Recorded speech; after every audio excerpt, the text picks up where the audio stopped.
Dimensions, Book 2. Chapter 9, The Door for Two. Chapter 9, The Door for Two. Section 1. The door did not pretend to be quiet about itself. It never does. A white gloss, a tremor of air that shouldn't exist in Jade Mountain, and the hush that follows any doorway awakening around here. It felt like the mountain itself held its breath, and I could hear the breath too, soft, a little frightened, a little excited. Behind my ribs where my heart sat like a Life with a college dragon napping in its own cavern. We gathered in the corridor outside the old music room, where the air tastes faintly of rainwater and old songs, where the stones remember every student who ever learned to trust their own tremor before stepping through a door. It was quiet enough for a joke to stumble out of Pebble, only to be swallowed by a different kind of silence, the one that says, "This is a doorway worth taking seriously." Moonblee stood beside me, shoulder brushing mine, skin warm where it pressed, all of him steadying and soft at once. He's my partner in every sense that matters, the person who can stand at my back without pushing, the person who asks before he glides a fingertip along the line of my sleeve, the person who knows when to hold on and when to pull us both back from a thing that could swallow us both whole. Dune's voice bubbled up from behind us, the youngest of the 5 brothers who live in the shadow of our wing, a chorus of laughter and half-formed plans.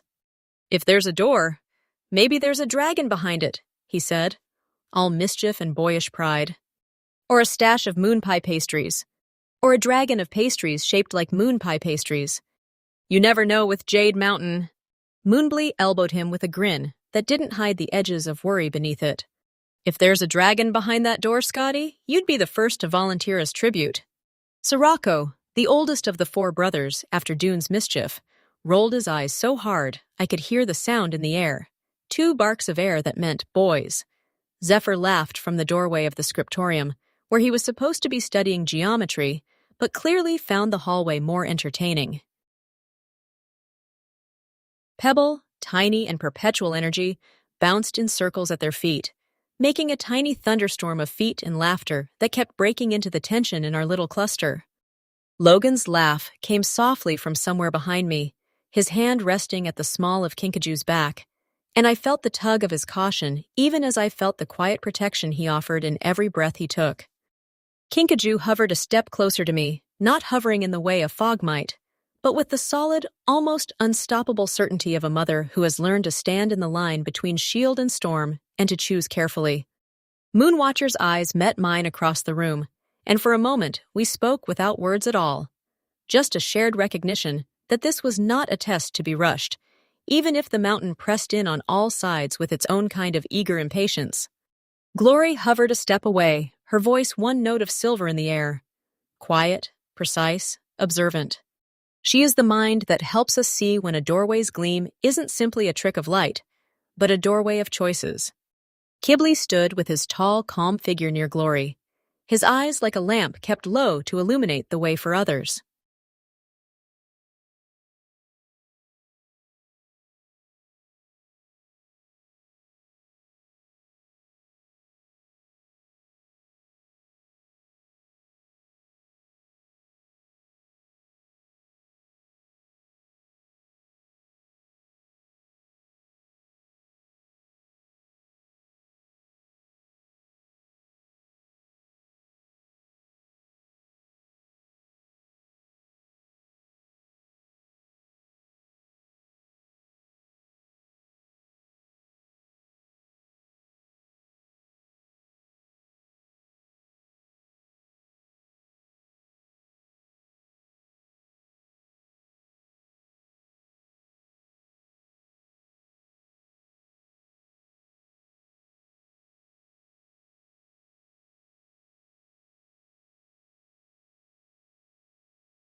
Dimensions.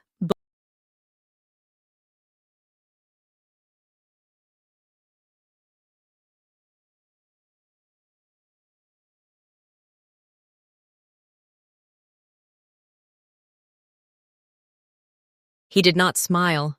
The kind of smile that says, everything is going to be fine, could be a lie in a place like this. But he did not look away either. He watched the threshold with the patient, protective attention I've learned to trust.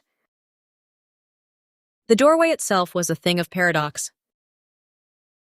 It presented as a white arch, a lattice of pale light that seemed to be woven from frost and fog and the breath of the mountain.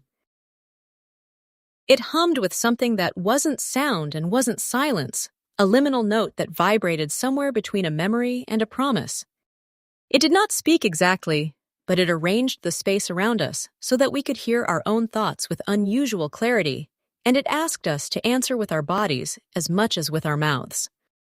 The debate started with Kinkaju's voice, low and clear as a bell in a quiet room. 2 now. Jade Mountain is growing more awake with every breath we take. The coda, our last section, hinted that the next door would open for 2.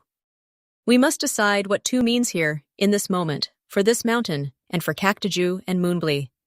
Logan stepped closer to his mate, resting a hand on her shoulder, letting the touch speak for him when words trembled at the edge of fear. We've learned that a door doesn't just test your courage. It tests your consent, your boundaries, your ability to stay true to who you are while you step into something you've never seen. Moonwatcher, who rarely spoke in public about anything that could be called a plan, offered a calm counterpoint. 2 can fold into a future only if 2 are willing to share the map and the map's dangers. If the door's intention is to separate, it will choose a path. We must be sure that our path together is not a trap.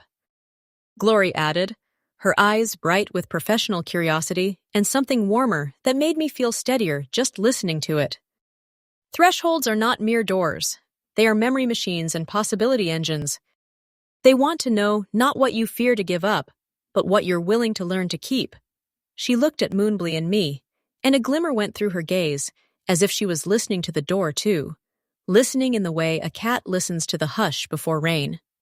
Kibbley nodded, not at us, but at the threshold. The mountain has a way of offering a choice that isn't a choice at all, unless you accept your own responsibility. If 2 go in, then 2 must also watch each other return. A single breath in, 2 breaths out, and a new balance is formed. It sounded almost ceremonial, but his voice carried the weight of a plan that could not be lightly discarded. We stood in that uncomfortable space between actions and consequences. The mountain's memory pressed on my skin, an itch in the back of the neck, a tremor in the bones, telling me the door wasn't a distraction, it was a teacher. And I've learned that a good teacher doesn't let you dodge the lesson just because you're afraid of how it will end. Moonblee turned to me, his eyes bright with a candle flame of courage that wasn't bright enough to burn away fear, but bright enough to carry me through it. He spoke softly, the words meant for me and not for the gathered chorus. If we go through Cactiju, will you go with me as you are, your whole unguarded self? Not a version you think you should be, not a version I want you to pretend to be, but you, the me you've learned to be here. I felt that ache of honesty in me, the ache that says, yes, I want to be seen, but only by the person who will hold on to all the tremors that live in me and still choose to walk forward anyway. I pressed my hand into his, and for a moment I felt the world hush, the mountain's breath, our own pulse, the whisper of the doorway, because this moment was not just about stepping through a portal. It was about who we were together when we faced a choice no one had asked us to make before. I answered with the simplest words I could manage, words that did not pretend to be more confident than they were. 2 of us, 2 hearts, 2 minds, for this door. And I added the deeper truth, the one I needed to say aloud when the world grew loud and loud and louder. We don't have to be the same to walk through. We just have to be willing to listen, to stop when the other stops, to breathe together when the door wants to pull us apart. Moonblee's smile was small and fierce at once. It wasn't a promise that nothing would go wrong. It was a promise that we would not abandon one another when it did. He could have argued in the name of protection or caution, but he didn't. He simply looked at me and said, "Then let's be careful. Let's be brave. And let's do it together." The door's whiteness brightened as if it felt the decision in our words, and the air itself grew thinner, colder, as if it held itself back from the moment, pressed up against the edge of something not quite human. The threshold of Jade Mountain, my home, the place where I learned to fear and love in equal measure, arose like a pale wind. We stepped closer, not toward the threshold as a single unit, but toward each other, side by side, 2/3 of a chorus, and the doorway, this living, listening thing, recognized our choice. It released a sigh of light that rolled through the corridor, the kind of sigh that makes you think you could grow wings if you believed it long enough. Kinkajou stepped forward then, a cautious stride that reminded me of how she had learned to be both healer and shield in the same breath. She placed a hand on Moonblee's forearm, then on mine, and I could feel the warmth pass between us like a current, a carefully negotiated energy that did not scorch or burn, but clarified. Logan's other hand found Kinkajou's back, and his presence was the steady drumbeat behind the soft notes of their exchange. "Two," he said, with that stubborn tenderness of his, the way a good father can say, "We'll do this together," without ever stepping on the autonomy of his child. Two who know how to listen. Two who know how to say no when it needs saying, and yes when it needs saying more. Moonwatcher gave a single nod that felt, to me, like a lighthouse in a fog. Glory widened her eyes, not in fear, but in the way one does when a door opens and reveals not a nothing, but a something that asks you to choose with care. Keebly crossed his arms, the silence between him and Glory dense with unspoken strategies and an unspoken promise to hold the fort if we needed it. Dune tried to be the catalyst for laughter again, but this time his energy was gentler. His pranks paused to give us room for something heavier. Pebble, braver than I sometimes grant him credit for, placed a small hand on Moonblee's sleeve, and then on mine, as if to anchor us to the ground before we leapt towards something that might carry us away. And then we were moving, two figures stepping in unison toward the door, toward the whiteness that lived beyond the wood and stone of Jade Mountain, toward the possibility of a future that could be both ours and someone else's, perhaps in ways we hadn't anticipated. The moment we crossed the threshold, the world shifted with a clarity that was almost physical. The whiteness exploded into a landscape that resembled Jade Mountain, but not as we knew it. The cliff faces glowed with a soft, almost iridescent light. The Dragon's Cave, our training hall, shimmered with new textures, new memories. We stood on a plateau that stretched into pathways of stone that didn't exist in reality, paths that spiraled into the air, steps that could be climbed only if a person believed their feet could carry them through gravity's denials. The mountain's surface moved around us, as if the whole thing had become a living mosaic that rearranged itself at will. It was Jade Mountain, yes, but not the Jade Mountain we had known, distorted and beautiful, like a violin played in a room that kept shifting keys. I was struck by a strange, sweet ache of recognition, as if I were finally seeing the mountain's breath, instead of merely tasting its scent.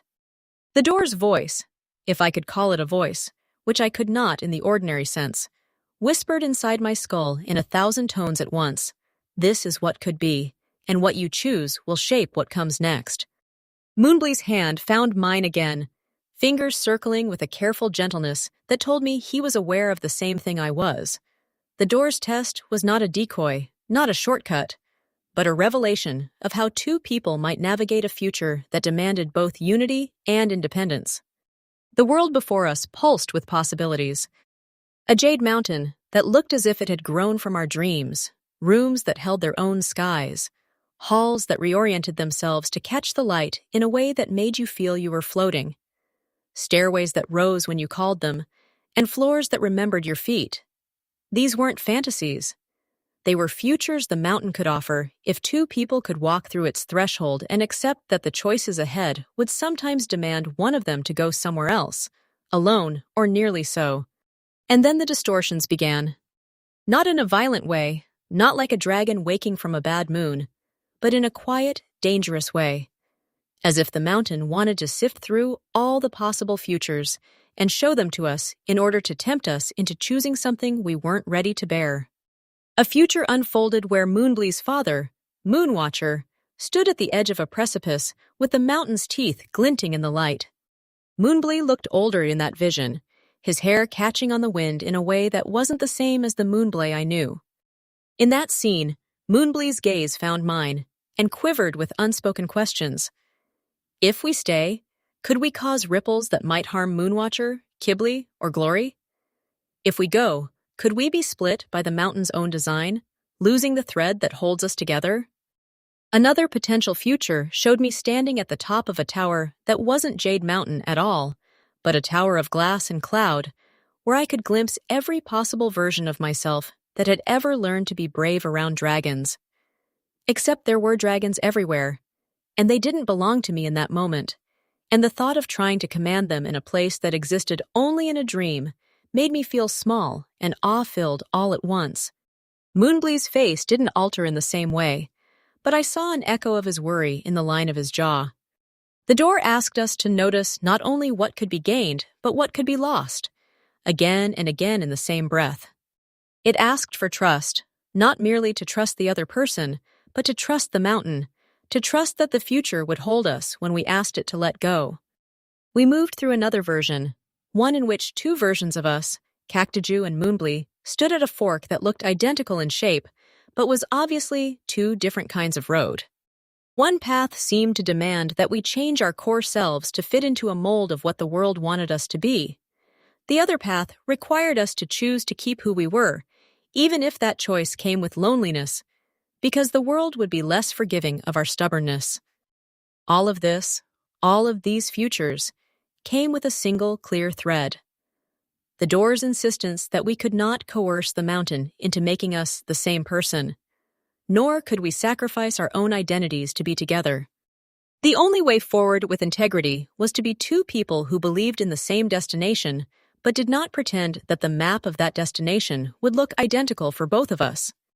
Moonblee's eyes found mine again in a moment that felt almost like a breath of air that had never been breathed before. He whispered, barely a tremor, the kind of whisper that can hold you up when the world tilts. Two doesn't mean sameness. Two means a shared direction and a promise to listen when the other needs to redirect the journey.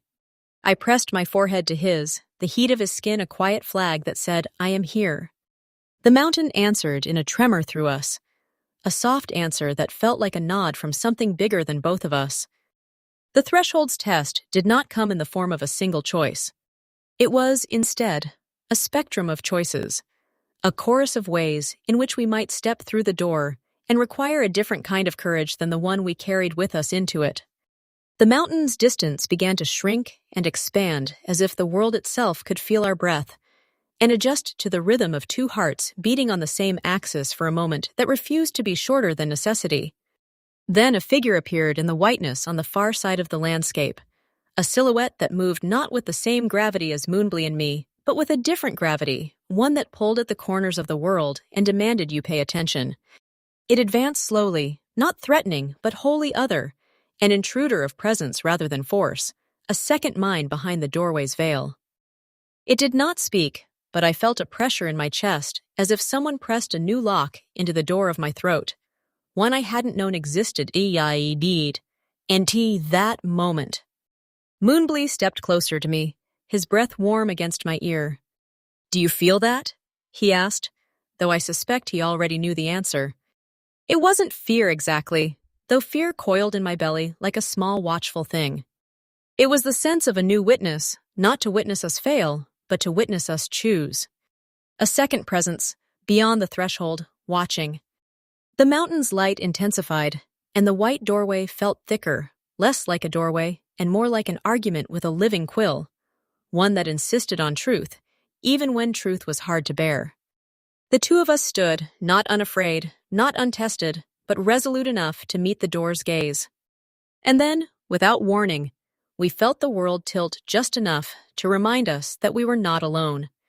A shadow brushed along the edge of the doorway, slipping past the line of our sight in a way both terrifying and exhilarating.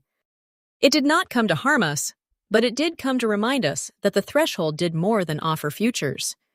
It also measured us for consequences we had not yet learned to name. The others, The mountain's winter chorus of siblings and mentors fell away in the periphery of my vision, their voices and movements thinning to a murmur as if we'd all stepped into the same memory and forgot how to walk upright in it. Then the white light broke into a prism of color, and for a heartbeat it spread across us, the two of us, like a wing wanting to lift us.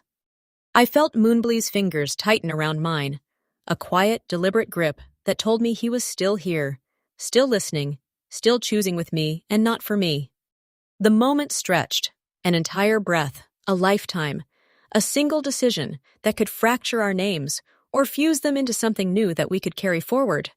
The threshold, that living white intelligence, offered no words. It offered a path of light and possibility and risk woven into the same thread.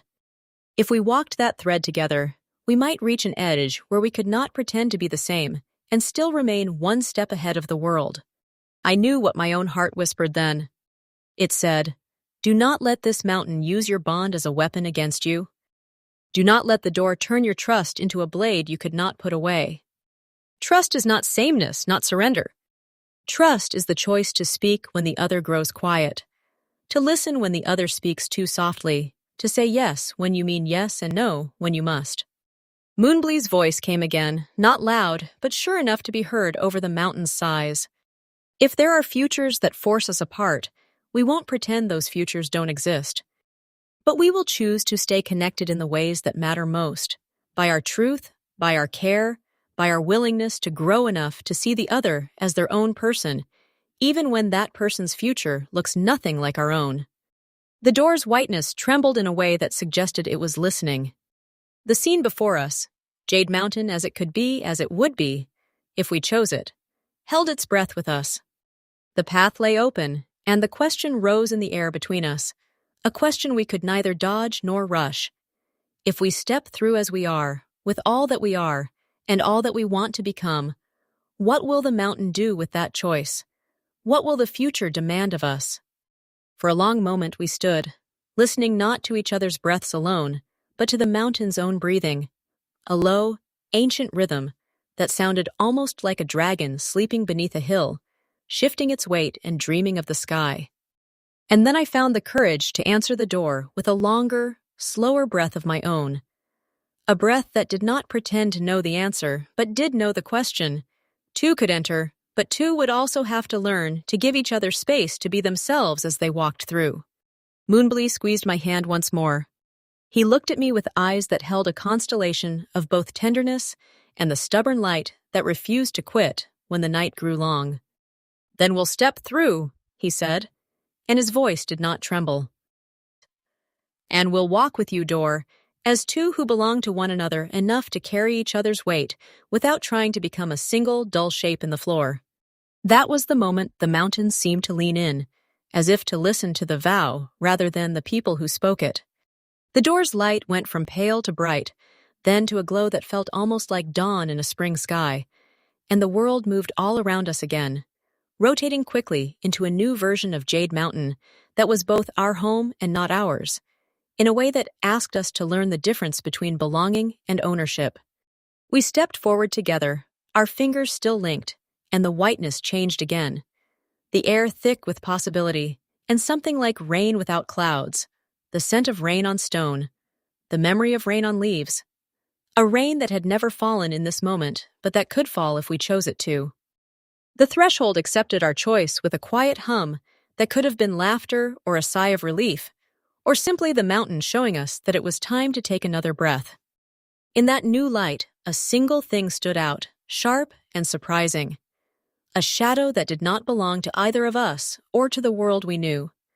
A second presence beyond the threshold that did not come to attack, but to observe.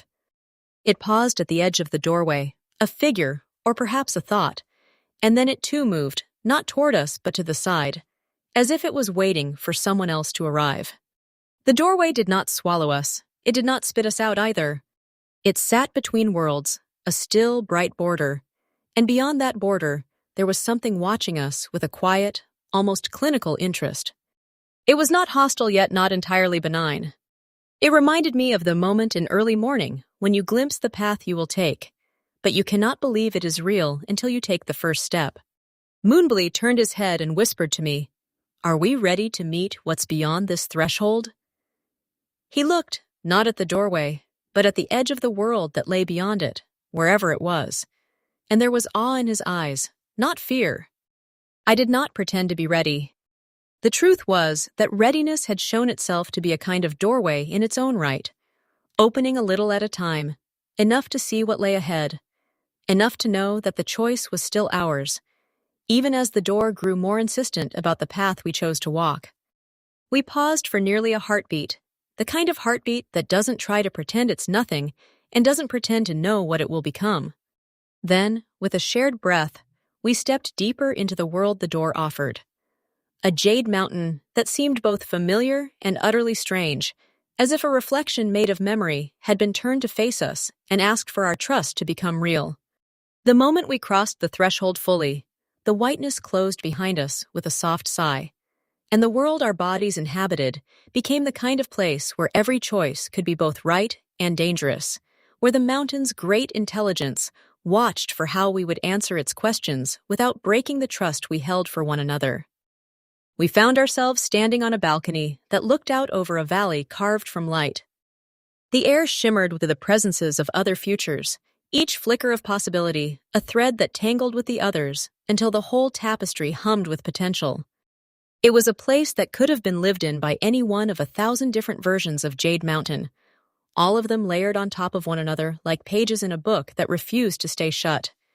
Moonblee's hand remained in mine, his thumb brushing the back of my hand with slow, careful circles, as if he was teaching the air to be gentle with us. We did not speak at first. We listened. The mountain was not silent. It breathed through the wind, through the distant call of a dragon somewhere in the hidden spine of the mountain, through the creak of stone that did not belong to any old stair or corridor. The door itself, the white intelligence that had become almost a character in our lives, did not intrude with words. Instead, a sense of presence, soft, patient, almost maternal in its command, began to unfold around us, as if the door wanted us to know that we had arrived, not to claim a prize or to win a contest, but to learn a new way of being with one another and with the mountain. That was when the second presence revealed itself more clearly, and the room's breath seemed to catch around me. It wasn't a body, not a person in the way Moonblee and I were bodies, but a presence that seemed to share the same kind of conscious attention, the kind of attention that dragons deserve and that dragons require in equal measure of those who would learn from them. This presence did not speak, but it spoke to us in a language that carried its meaning through the air we breathed and the stone under our feet, through the way the light bent around our shoulders like a cloak. I could feel Moonblee's curiosity pulling at him as if he could not resist following a thread, even if it pulled him toward a place where the consequences of following would be heavy. He looked at me with that half-smiling ache of his, the one that tells me he is ready to step into whatever comes next as long as I am there to hold his hand. And then the presence beyond the threshold made itself known in a different way. A sudden, unexpected tremor in the air, a ripple of energy that traveled from the far edge of the horizon and rolled toward us like a gust that had learned to speak. The ground beneath our feet vibrated in a rhythm that did not correspond to any drum we had heard in Jade Mountain, and for a moment I thought the mountain itself might recoil from such a force. Moonblee's free hand rose a fraction, and I realized with a strange, proud kind of relief that I didn't need him to shield me from every danger, though I wanted him to try still. No, the door did not demand we become careless. It demanded that we become more precise about what we trusted and with whom. The threshold asked us to be careful not only with ourselves, but with one another. "Is that another presence?" Moonblee asked, his voice lowered not by fear, but by the habit of listening that is ours when we want to understand a new language, when we want to learn to ride the current rather than drown in it. I could only answer in a whispered breath. Yes. Not the mountain. Not a dragon. Something else. Something watching, learning, deciding how to ask the next question. The idea filled me with a heady blend of awe and responsibility.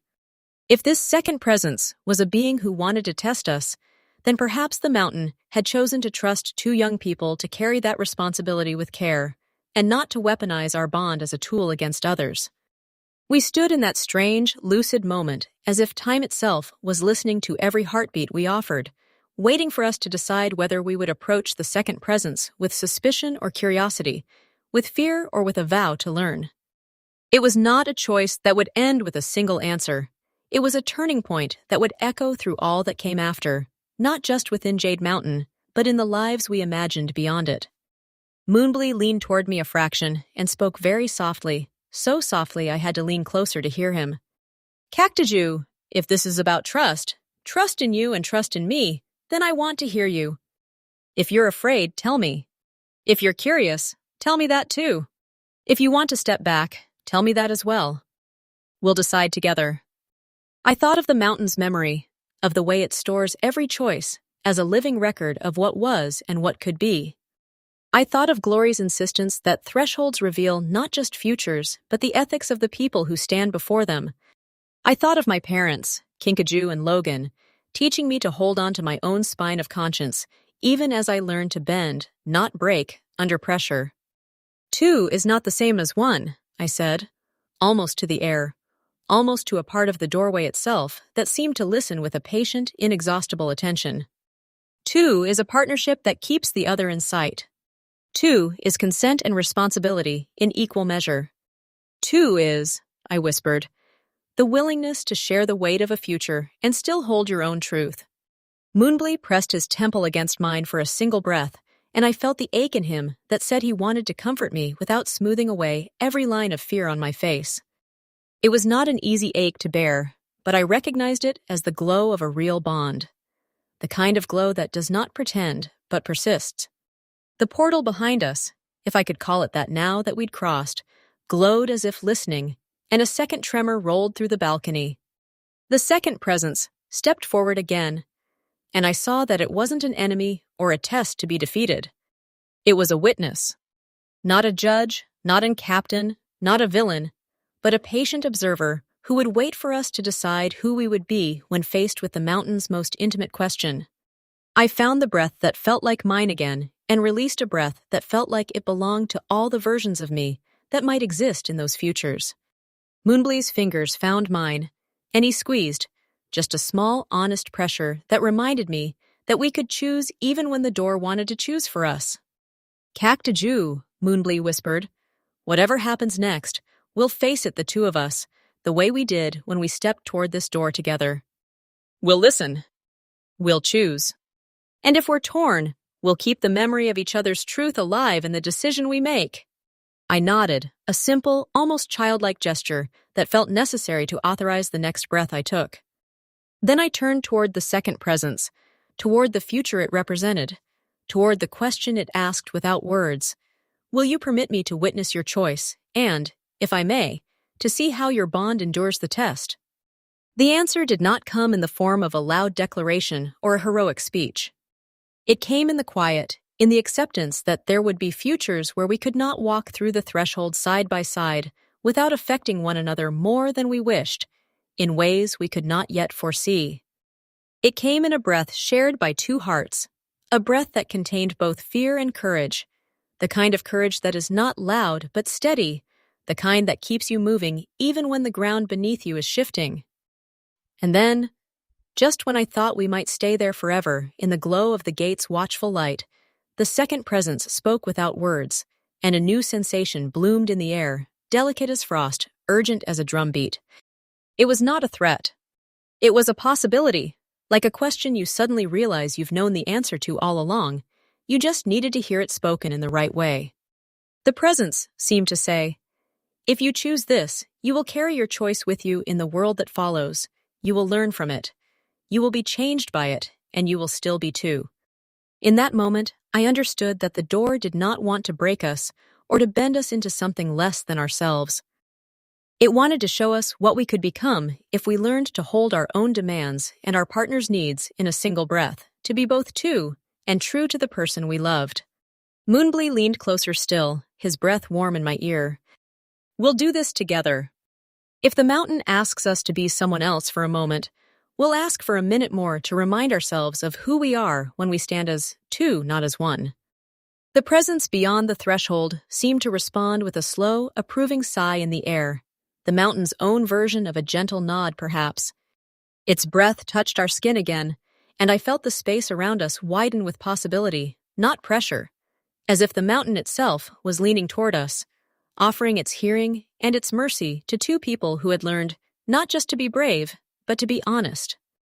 We did not hurry. There was a definite sense that this was not a scene to be rushed into an ending. It was a scene to be inhabited, to be lived in with careful attention to what we could bear and what we could not, what we could accept and what we would refuse to accept.